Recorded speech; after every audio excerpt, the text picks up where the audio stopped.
বন্ধুরা 7 ওভারে ম্যাচ জিতল ভারত, বাংলাদেশকে উড়িয়ে দিল। খেলা শেষ করে দিল ভারত। 49 বল বাকি থাকতে ভারতের ব্যাটিং তাণ্ডবের কাছে টিকতে পারলো না বাংলাদেশ। 7 উইকেটের ব্যবধানে বিশাল জয় পেল টিম ইন্ডিয়া। বন্ধুরা আপনারা যদি দেখতে চান সম্পূর্ণ ভিডিও, তাহলে ভিডিওটি লাস্ট অবধি দেখতে হবে। চ্যানেলকে সাবস্ক্রাইব করতে পারলে লাইক দিতে হবে এবং নোটিফিকেশন বেল আইকন দাবাতে হবে। বন্ধুরা বাংলাদেশ ভারতের সামনে ব্যাটিং বোলিং কোনো বিভাগে টিকতে পারলো না। টিম ইন্ডিয়া অনায়াসে জয় ছিনিয়ে নিল সিরিজের প্রথম টি20 ম্যাচে।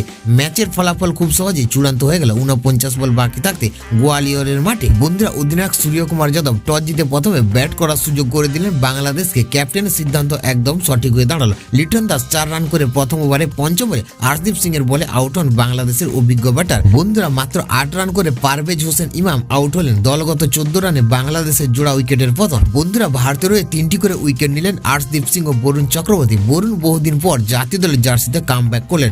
বড় রান করতে পারল না বাংলাদেশ ভারতীয় বোলারদের দাপটে। বন্ধুরা 127 রানে থামে টাইগার বাহিনীর ইনিংস। 35 রানে অপরাজিত থাকেন মেহেদী হাসান মিরাজ। বন্ধুরা 3 উইকেটের বিনিময়ে লক্ষ্যে খুব সহজে পৌঁছে যায় ভারত। ওপেন করতে নেমেছিলেন ভারতের সঞ্জু স্যামসন। 6টি বাউন্ডারি সাহায্যে 19 বলে খেলে 29 রানে ইনিংস। অধিনায়ক সূর্যকুমার যাদব মাত্র 14 বলে 29 রান করেন। টিম ইন্ডিয়ার জন্য জয় নিশ্চিত করেন হার্দিক পান্ডিয়া। 16 বলে অপরাজিত 39 রান করেছেন।